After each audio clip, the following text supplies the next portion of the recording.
and after party. Ow! Alright guys, I need to show you something. I have to fess up. Fess up? I'm going to find this document. Screenshot. Okay, here we go. By fess up, did you mean you made a mistake? No mistakes are being made, but I had to call on the most amazingness talents of Mr. Trey Ratcliffe. So right, let's screen share this. The unthinkable happened. The total. I mean, have a guess at what the score was, because whatever you guess, it's wrong, because it's just incredible. That one there, share, and then. Oh no, he added up the results wrong. Whoa! So that's why you had to ask me my favorite. Amazing. Let's get your favorite, Mr. Trey. Wow. Literally, Trey's vote was the swinger. You bastard! Look at that. It was a 4-way tie. Alright, I'll send you the check. How could that ever happen? All right, Angela. That means that you owe me a bottle of wine, and if you want me to, we can get into that. I can share your sister's wine. I'll warm up with Ollie.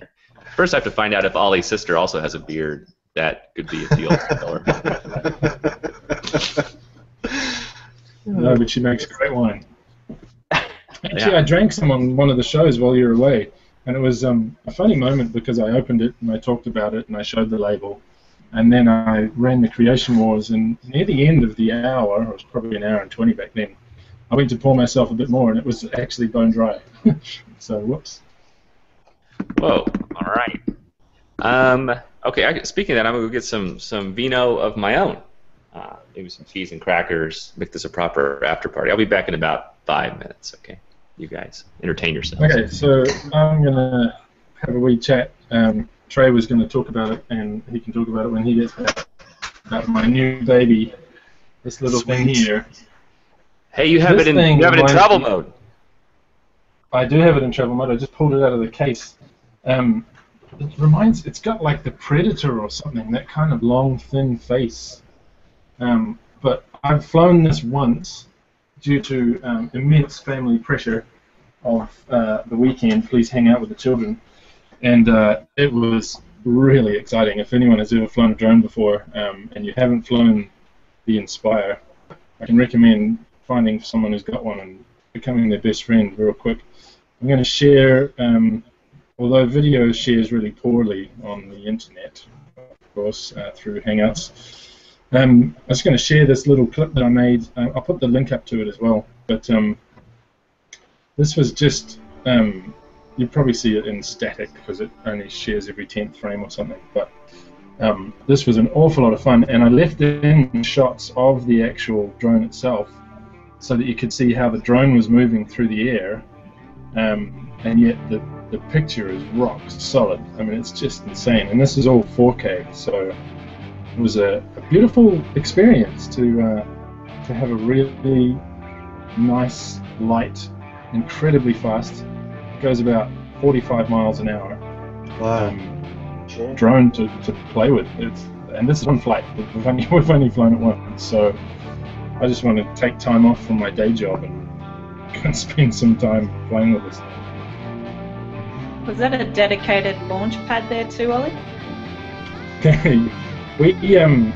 I've had several comments made about the extremity of the high-vis gear that we used, but in New Zealand it's getting really increasingly difficult to stay away from trouble when it comes to these drones, and so we've taken the proactive approach of high-vis vests and safety cones and everything, because should something go wrong, we literally have to prove that we tried everything we could to make sure nothing went wrong. We literally, in fact, submit flight plans online before you fly. Your kid is shooting it. Yeah, it's a lot of fun. Are those robots? Yeah, I know. Just to pretend, not like America. Yeah, thanks, man. But Yeah, next time you have to put on Next time you have to put on a proper uniform. I've seen that somewhere on the internet that some people in Hong Kong have done that. Yeah, that was funny. That was nice. And the Yeah, learner it was good fun. So, So you highly I know recommend it, Trey's eh? got one. Yeah, I want one. I'm Dude, saving my money. I'm not even sponsored by them. Right. Hey Ollie, can I ask a question? Because I'm kind of interested in these. We've got a couple of people in our cohort who are really into it, and actually they're meeting in New Zealand. One of the guys is coming from, well, he's in Japan at the moment. The other, and we've got a couple of Kiwis already in my cohort, and yeah, they're meeting on the South Island to fly. One of the things they're going to do is fly these little suckers. Would you mind just holding the thing up again and showing me where the camera goes? Oh, yes, of course. I will. In fact, I'll show you the camera as well, but it's slightly separate. So this is the front. This is, as Trey alluded to, this is travel mode where the arms are flat. So it'll go in the carbon case. fiber? Yes, carbon fiber. Cool. Really light. This thing is super light. It's incredible. The camera goes on the front here, so you turn the little dial and off comes the cover, and that's where the camera slots into there. Cool. And 3-axis gimbal, so it's really steady. And I'll just get the camera for you. You know what the So camera reminds comes me in a little of? box. The camera reminds me of. By the way, tonight I'll be having some Charred Farm Pinot Noir. Nice. New Zealand, even. So this is your camera, and it swings and swivels and does its 3-axis magic. And you literally just take the lid off the top and slot it in, and really easy to connect. And the thing even talks to you. I really enjoy that. So that's how it hangs underneath the heli, and it will spin this way and this way and this way. So Do you put a memory card in it somehow? Yeah, so the camera itself comes with a little memory slot. Wow, cool. It's a little micro SD card.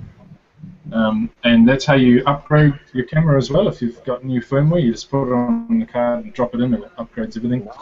And it comes with a neutral density filter to take off. Oh, cool. Oh, wow. So that's really useful too. In fact, I wish there were different options, because even with this on, it's not very dark, as you can see. It's probably two-stop. Two-stop, something like that. I'd love an 8-stop, because the Inspire will actually take still images in RAW mode at up to 8 seconds long. So I'm thinking that one of the things I'm going to be experimenting with is long exposure drone photography. I mean, there's a Sphere 2 experience right there waiting to happen. Yeah. You know, that camera So- reminds me of the bad guy from Portal. If anyone's ever played Portal. Yeah. Nice. So Ollie, is that a GoPro camera? Is that what you get for these things? No, it's a DJI in-house self-made, I don't know what you call it, And what are the proprietary camera. specs? How many specs. megapixels and all that? It'll shoot 4K at 25 frames per second, or 30 if you come from a strange place called America. So yeah, 25 frames per second at 4K, and I actually prefer that than shooting just in HD. I'd rather shoot 4K and then shrink it, because the picture quality is amazing. And then it'll do, the only other real sort of setting I'd prefer to use would be 50 frames per second or 60 frames per second at HD. So you'll get full HD at sort of slight slow mo, half speed slow motion. And extracting a still image, obviously the quality is really good from what we can see. No. You don't want to extract a still image. You want to just click the button on the remote that takes a still image. Okay. I got the kit with 2 remotes, because what you do is you have one dedicated for flying and one dedicated for camera operating. So this is the remote in setup mode. You put your device in there. My iPhone 6 Plus fits in there quite nicely, and you just use the cable to plug directly into the USB port, and that then connects to this and gives you all the controls you need on a touch screen with a great monitor. So that's really cool. And then on the front of it, you've got record for video, and then over the other side, you've got one of these buttons. I can't remember which one. Takes a photo as well. So just a still shot. Is there much of a delay, Ollie, if you're doing the still, between pushing the button and it actually, recording the image? Wow. Almost That's zero. wonderful. I mean, I only did one flight and only took a couple of frames, but yeah, no delay at all. Wow. Love it. It's And so almost what's like the they battery? sponsored me. What's the battery So life?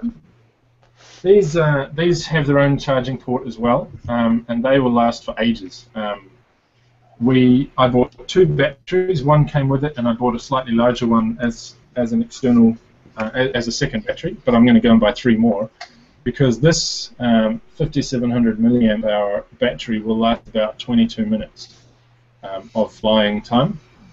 And that is if you push it to the point where it lands, because it has to land because there's no battery power left, which it will do. It will fly. It's got a fail-safe. It runs out of battery. It knows how much battery it needs to get back to where it came from, and it goes to its fail-safe height, which you can program before your flight, returns to GPS location of where it took off or where you've set to be home, and lands itself. And so what's the legal situation in New Zealand? Because I know in the US and in Australia it's a little bit different. Are you allowed to just go everywhere you want, or, I mean, maybe not straight over airports, but... They lumped drone flying into the same category as remote control aircraft, and so currently you're not allowed within 4 kilometers, or about 2.5 miles, of any aerodrome. So from an area where any aircraft will take off and land, and that includes heliports, which is really tricky because the heliports are all over the place. Within Auckland, you're not allowed to. You're allowed to 120 meters, or I guess it's 120 yards. I don't even know. You're allowed up to 120 meters, and that's your ceiling. I'm not sure if that's New Zealand-wide. I think it's just within controlled airspace. Because of course the Auckland International Airport will have from 120 meters up. But yeah, there's a lot of regulation that's talked about. There are a lot of rules that they've kind of lumped these drones under the same categories as remote control craft, which is a little bit tricky. There was talk of making people have a private pilot's license in order to be able to fly a drone, and I think that got squashed. But pretty much, there's nothing in place at the moment that is law other than what is covered already, but I'm pretty sure they're working hard in the background to bring in some regulations, and I'm all for it. I think people should submit flight plans. I think people should have high-vis gear. I think there should be pre-flight checks, and craft should be, lettered and numbered so that if it crashes you can find out whose it was and where it came from. That's just my personal opinion, but I think regulation will be a good thing, especially for professionals who are trying to do this to make a living, and without regulation we're lumped in the same category as Joe Public, who goes and buys one and crashes it into a truck, and it makes us all look stupid. So if we can prove that we're doing everything right, then it'll save us. Let me ask you about the high-vis gear. This is becoming big in weddings, this whole drone thing. And, one of the things about being a wedding photographer is to be discreet and not to stand out. So, because, the idea of the weddings are the guests actually don't know they're being filmed at this stage.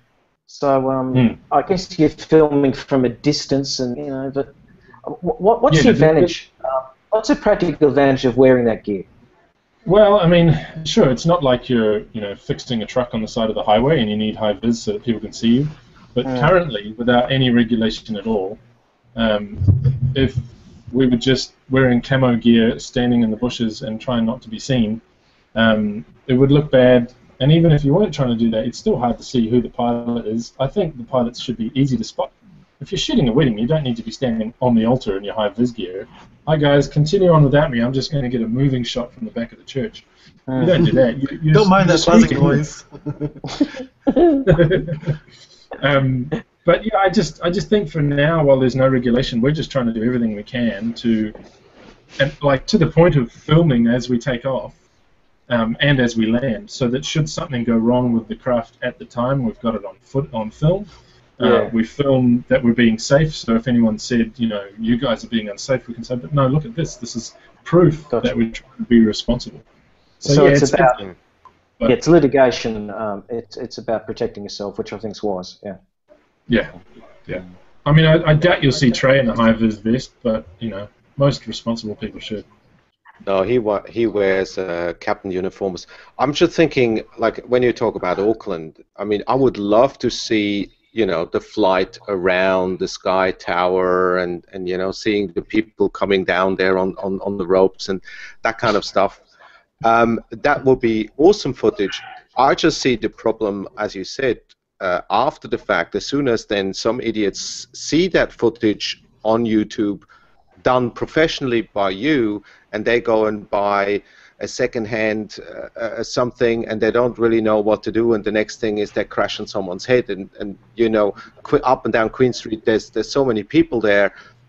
Easily something can happen that creates problems for all of you, even if you're not involved, because then they say, okay, there's a no-fly zone, blah blah blah blah blah, and I'm just waiting for that kind of incident to happen, which then puts a lot of strains on all those people who do it right. Yeah, I totally agree. I mean, to the point of, in the last couple of days, I've actually made contact with the local aerodrome and asked about learning the flight lingo and buying a VHF radio so that I can actually call out to local traffic.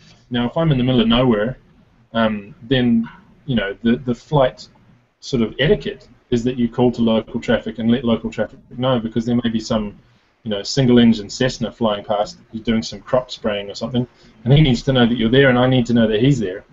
But I mean, even within Auckland City itself, if I need to go above 120 meters, I need to call the International Airport Tower, and I want that to not only be in regulation, but I want it to be practiced, because I want to know where other drones are. Helicopters can come and go. We have rescue helicopters that fly into the middle of the city, the police helicopter, all sorts of traffic coming and going.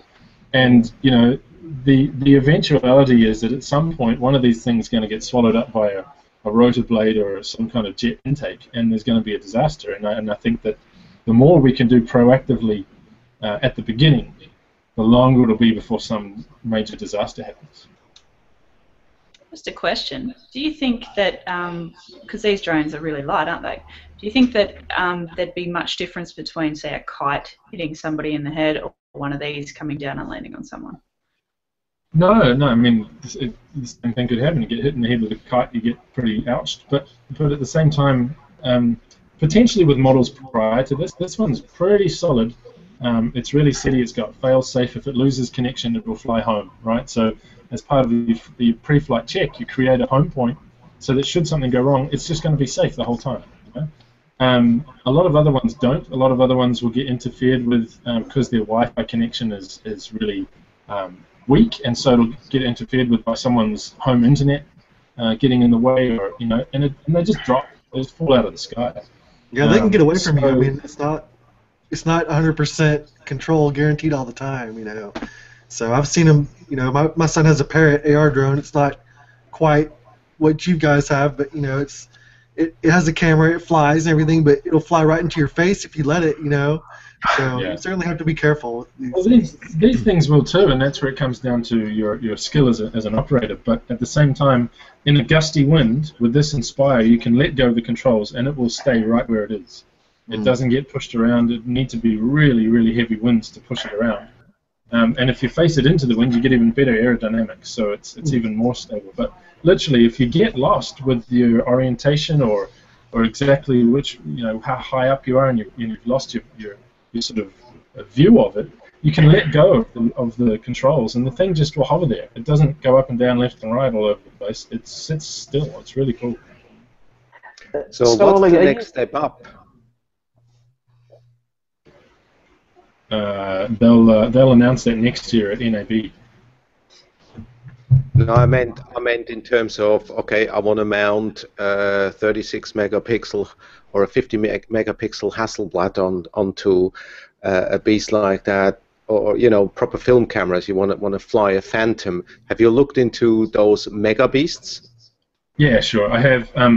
Interestingly, the controls over them aren't as advanced as this, although they can lift heavier weights. So there are drones that DJI put out. I think it's called the S1000 or 2000 or something, and you can mount DSLRs and film cameras underneath these things, and they have 8 rotors, not 4. But we've used them before, and they're beasts. They're really hard to operate. What was that, Tanya? I said that'd hurt more than a kite. Yeah, and they're really heavy, really heavy. If I'm gonna have something, I'm not attaching Okay. thing that's flying away either. Yeah, the guys who sold it to me also insured it to me. It's on a business lease for a couple of years. They will insure it until it takes off the ground. So if I drop it or run over it or someone nicks it, I get my money back. But as soon as it lifts off, there's only one company in the whole world that will insure your drone. And Ollie, the rest in the States, you know that's only just for you though. I had no previous record. So, Amazon had this YouTube video out a little while ago where they were projecting into the future that they'd be delivering parcels via drone. Did you guys see that?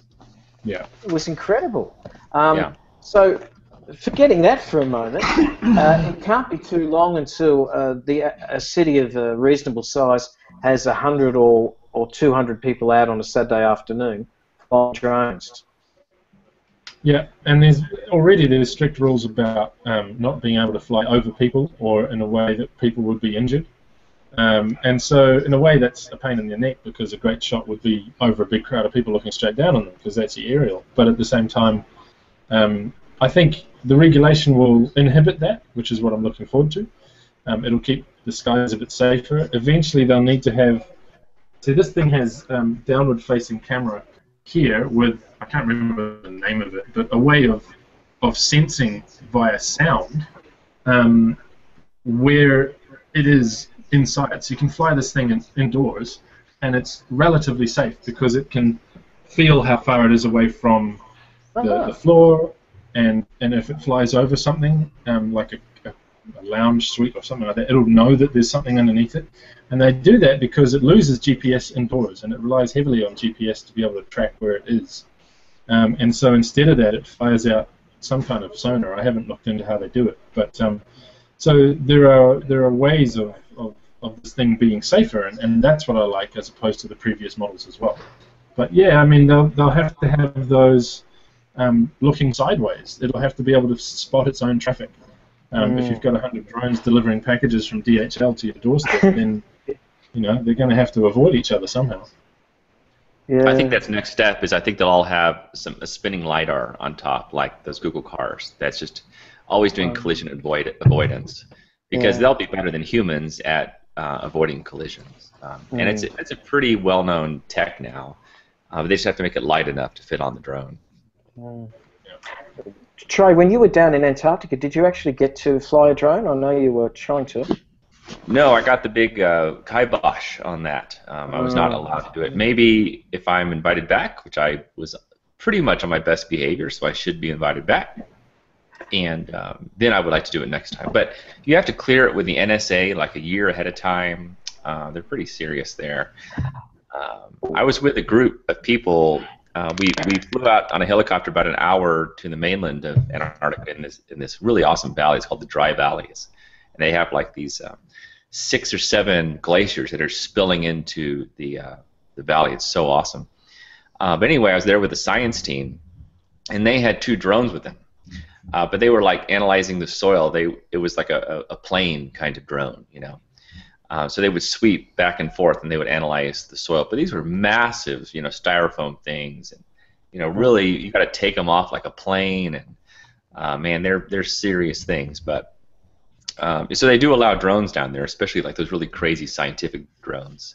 Just kind of have to convince them to allow it for artistic reasons. We'll see. Well, there is another option where through the Arcanum, you and I run a tour to Antarctica. Because I'll need my own room because I snore a bit. But we go down to Antarctica, and then who's to stop you? I see where we're going with this. Okay, I see. Yes, it's all about me. Yeah. Anything is possible in the Arcanum. So I like that. Sometimes dreams do come true. But yeah, that would be kind of a fun trip.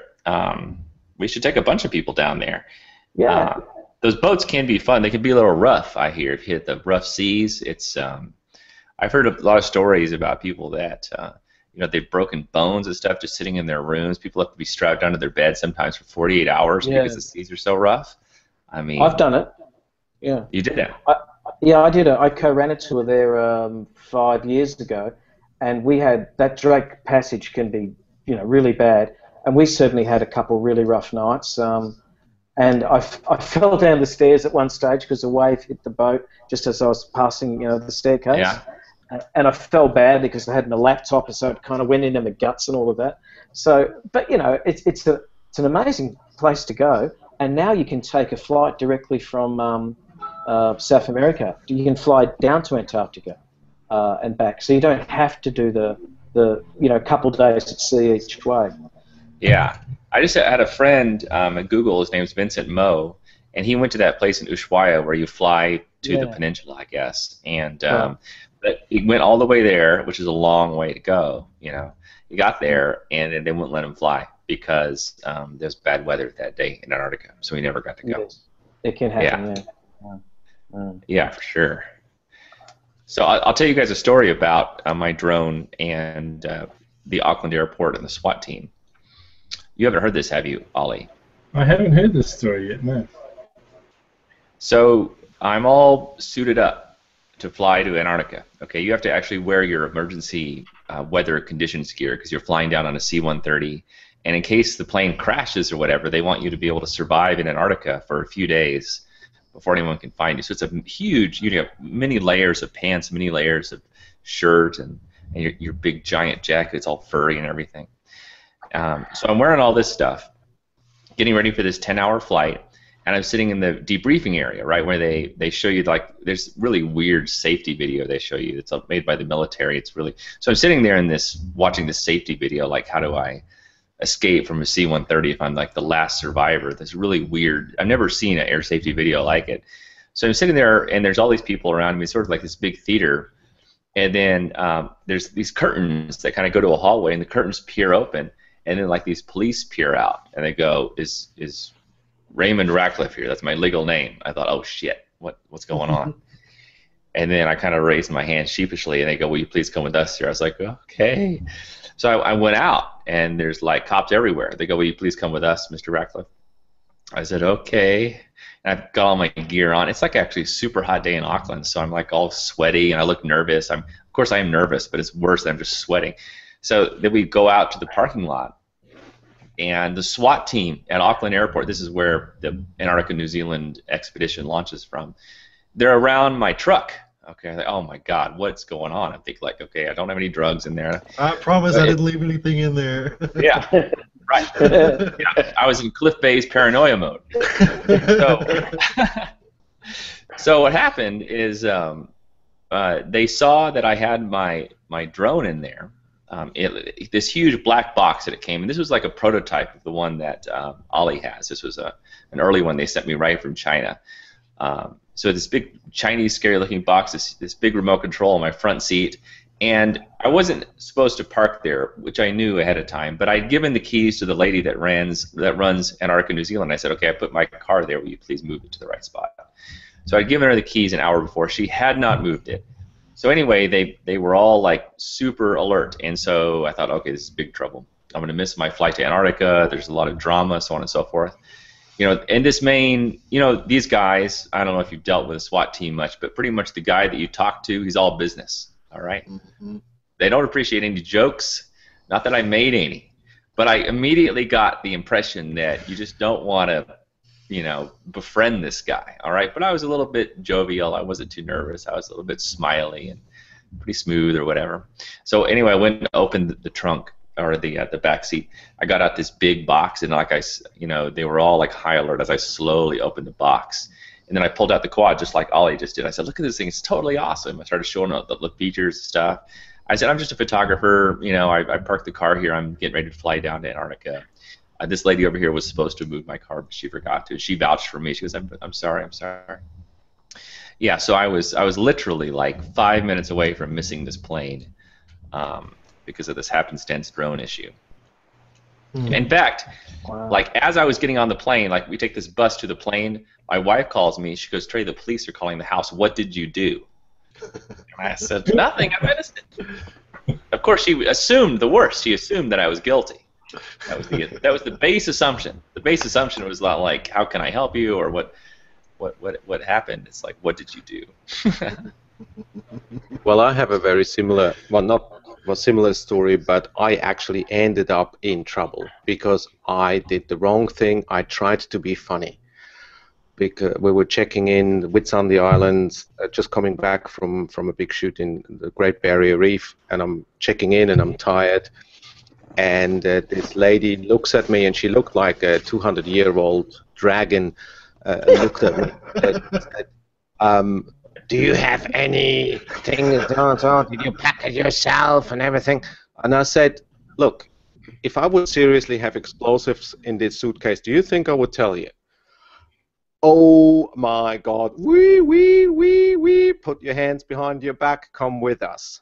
Anyway, I'm not want to go too much into the story. They didn't body frisk me. I was looking forward to that part, but yeah, so they took that extremely serious. One comment, and I had the coppers right behind you.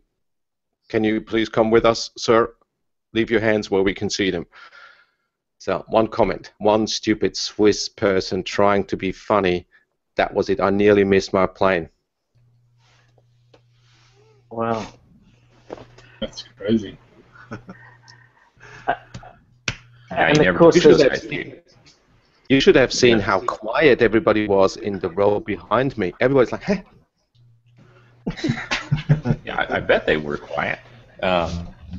One time I came back through the Auckland airport, and you always write on the form, what is your profession? And I always write down artist. And so I went through the biosecurity area or whatever, where they really check you over in New Zealand. They're pretty serious, which they should be. I totally support it and stuff. And I know enough not to make jokes like you did, Stefan. But I was going through, and he's looking over. He's like scowling as he's looking at my form, because I hate filling out the forms. I'm messy. I hardly even write anymore. I notice.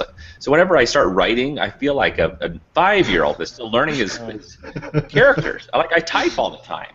Sometimes I'm like, how do you make that? Which way does an R go? So anyway, I'm writing all this stuff. It looks like a child filled it out, right? And then so I wrote artist down there. It's barely legible. So he's squinting and scowling, and he goes, "Oh, I see you're an artist." And then he scowls at me. He goes, "Do you have any feathers?" And so I just cracked up laughing. I said, "No, why would I have feathers? Is that the first question you asked artists?" And then he sent me to the serious line where they really get you. But anyway, I thought it was a ludicrous question. Feathers. Ludicrous question again. I'm a feather artist. That sounds like a question a greeter would give you as you come into Burning Man. Do you have any feathers? Right. Second priority is illicit drugs. Yeah. So, Tanya, you've got some tweetables to share. Yes, I do. Sorry, my son's pushing his trolley around the house, so sounds like a steam train's coming. Just ignore. There he is then. So you're getting me yet? Yeah. Yes, no? There it is. Oh, here we are. Oh. Yep. Okay, so you can see my screen, obviously. Hello? Yeah, you're on. Yeah. Okay, so I've got one from Trisha Booker. I put a shout out for some sharing. So she's written, hard to find something worthy tonight, but here's one from Virginia where it keeps snowing. I've got one here from Jeffrey McFeeters. This I can't make them any bigger, sorry guys, I'm trying. So Jeffrey's written, I started testing a 32-bit workflow today. Interesting experience, all Photoshop CC 2014, which is quite a cool image. Got one from the Thatchmeister. He calls it Surge, which he later he fixed his typo, but this is one of his latest. Quite cute. I've got one from Steve Walser. He's watching from the road on the way home from the Joshua Tree event. Oh, excellent. From House Lightbender. Yeah. So they had a cohort meetup in Joshua Tree the past week. I think it's only just finished. So that's been pretty amazing experience I've heard from the crew. So we've got one, Janice Sullivan. She's also in AD Wheeler's cohort, and this one is from Sedona, Arizona. Beautiful, beautiful. Yep. And one more here from Keith Williams. On a balmy Canadian spring day a couple of weeks ago, only minus 25 degrees Celsius. Man, that was cold. Crazy. Yeah, I was just going to also read out just a couple of comments here. Jody's written, I'll let you know I ditched and sacrificed most of the newest episode of Gotham just to hang out with you fine artists. Some sacrifice, yet more than worthy. Thank you for sharing. Awesome show from Angelica Perry. Glad I watched it.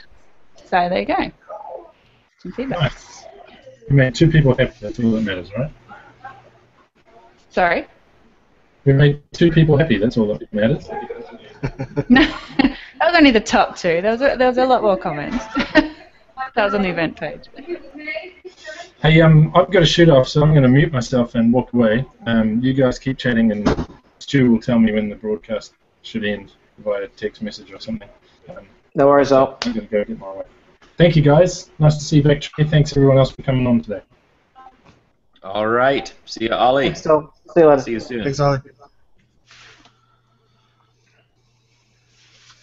All right. Are you guys ready to see this photo of Stu urinating? I don't think I'm ready to see it. Never mind them.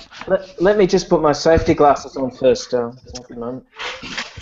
Yeah, put on the Okay, Zappog ready. Google Brox danger And glasses the that go instantly black waterproof whenever there's jacket. danger. Yeah. Gore-Tex alert.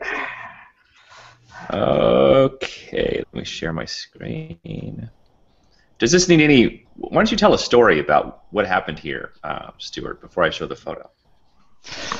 Yeah, so after we had been kicked down the road by security outside City Hall in London, we found ourselves at the Shard and went up, and basically we got thrown out of just about every room that we entered, I think, Trey, didn't we? It was there was the very frequent tap on the shoulder, "Excuse me, sir, I don't think you really should be here." Trey chatted up one of the managers, got us into a secret area of a restaurant, and then yeah, we both ended up in the bathroom. Yes, and in the bathroom, this is what we saw. Can you see this now? No. Yes. That is Happy Stuart. Those are some awesome urinals, man. Look at those It's things. the most awesome urinal I've ever been at. It's unbelievable. We're like way at the top of the highest skyscraper. This is actually, isn't it? Isn't it like the tallest building in Europe? Isn't it? Or something like that? It's Yeah, huge. it must be pretty close to that. If it's not the tallest, it's one of the Yeah. tallest. And so you basically get to look out at the city below. This while feels like you're- a peanut over the whole city. Like, Does the urinal actually glow, or is that just the sun shining from somewhere else? No, I think anything glows when it's near naked parts of Stuart. As soon as Stuart put his unit away, they just went back to normal color. Things just glow around him. Yeah. It's just a pity you didn't have your macro lens with you, Trey. here we go. Yeah, the looks we got from the people who came in and tried to use the bathroom while this was going on were pretty great. I don't know if you can see in the reflection, but you can see me and my tripod, and there's like another dude behind me thinking like there's some serious gay prawn happening. Yeah. Yeah. Anyway, that's what Stuart and I do together. In fact, So- that was the only room we didn't get kicked out of. Right. Right. You weren't Well, in there we- long enough. Obviously marked your territory. Yes. Yeah. Thank you, Stuart. That was fun. If you can send me that link, I'll probably print that and put it on the wall. Ah, okay. Yeah, let me put this in my Dropbox for you. I'm on it. Trey will. Yeah, I don't know feel what to do very with the special photo. about I can't signing publish it. it. Let me see here. So while Trey is searching around, I will say goodbye. I have a group hangout scheduled with my cohort. It has been a real pleasure. I'm really glad that we all were winners, and Trey then at the very end picked the wrong picture, but I can live with that. And it has been a real pleasure. Thank you so much. All right. See you later, Stefan. Yep, Thanks, good hanging Stefan. with you. Thanks, Stefan. Great to see you.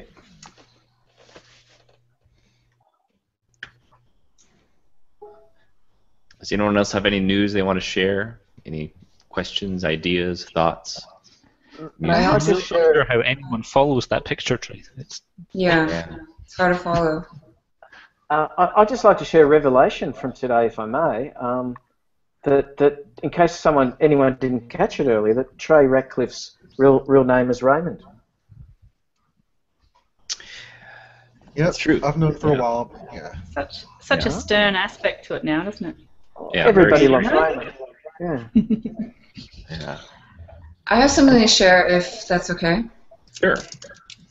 So over the weekend, our cohort had a little project that was kind of unexpected, but Lisa Speakman from 80 Wheeler's cohort had posted up a tutorial on how to do those little planets from last week's Creation Wars, and I think she created the tutorial for her Path of the Protege videos. And so my awesome apprentice Jeffrey McFeeters, who is also our community manager, got the ball rolling and posted up this awesome picture of Shanghai. And then so once he posted up that picture and posted up the tutorial, just kept on going. So I think I was the next person to post up my little planet, and that is of the U.S. Capitol in D.C. Sherry Miller, who won the second Creation Wars with the lake, just the Wow. blue with the Cool. birds flying, she posted up hers. And it was so cool just to, over the weekend, I would just keep on getting emails of all these cool little planets from our cohort. Here's another one that Sherry posted up.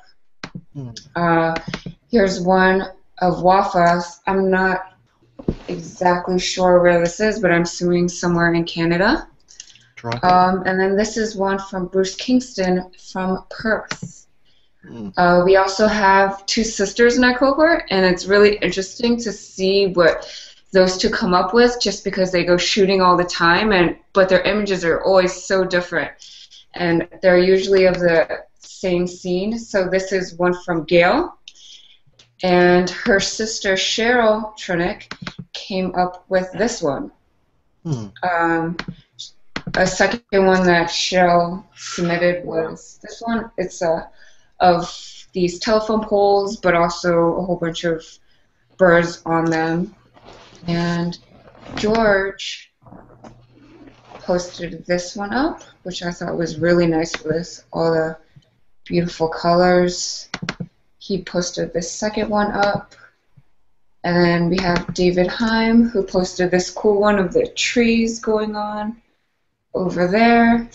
And then Sam Corbel posted this one. And it was just so fun to see how that one tutorial got all of these different images. And I'm sorry, I forgot James. He's a little bit small, but that's of the London Eye right there. Andrew, is this Very the cool. tutorial that's gone onto the Grand Library?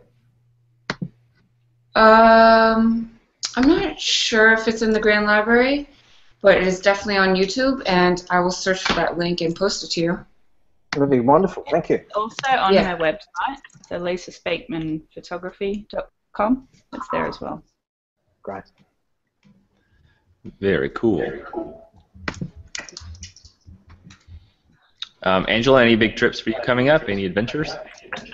Yeah, I'm headed to New York for the Arcanum photo walk in April. And then right after that, I'm headed to Seattle, and hopefully some other adventures in the summertime, which have yet to be planned, but hopefully find out soon. Right on. Yeah. Glenn, do you have any adventures coming? Well, I'm trying to get it organised so I can go to Iceland again in the middle of the year. And I actually particularly want to go to the Faroe Islands or the Faroe Islands. Just east of there. I'm really fascinated by the place, and I'm really hoping I can find a way to get away for 3 or 4 weeks. But we'll see. So other than that, no.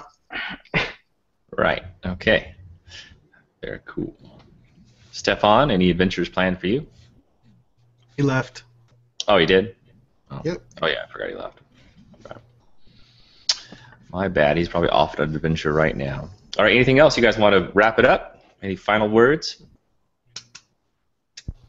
Cliff, anything going on with you? Want to share? I'm in the adventure right now of doing a kitchen remodel, so Oh, God. that's kind of what I'm doing.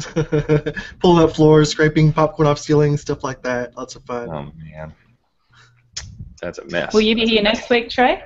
Or is this just like a I'm back for I a week? will not. I will not. I'm flying to Germany for a secret mission, which I will reveal at a later date, which is super cool. And then going to Dubai for about 4 days, and then back home. So Ollie will be back in charge next week. Of course, Ollie does not know this yet, but he soon will. He'll be the last to know. Is this your first trip to Dubai? It is. I'm really excited. Yeah, I would be too. Yeah, I've always wanted to go my whole life. Yeah. So I've contacted a few people I know and see if we get some cool photo locations. We'll do a photo walk as always. That'll be fun. Get to meet some locals and just have a good time. Cool. Yeah. There's Tanya's +1. It's Cam. Very cute. If Mason can do it, I can do it. Look at that tongue. Super cute. Just tongue away. Awesome. All right, you guys. I'll see you guys in the future. Thanks for joining me, and I'll see you guys around. All right. Cool. Bye. And thanks everyone. Bye. Bye, everyone. Bye, everybody. Thanks, Trey. Thanks, everyone. See you later. Bye, guys. Bye-bye.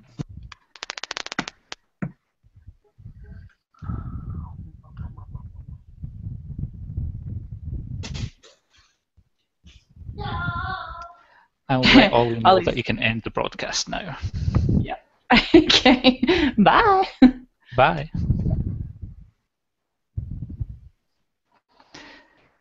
History is replete with turning points. We must have faith that the universe will unfold as it should.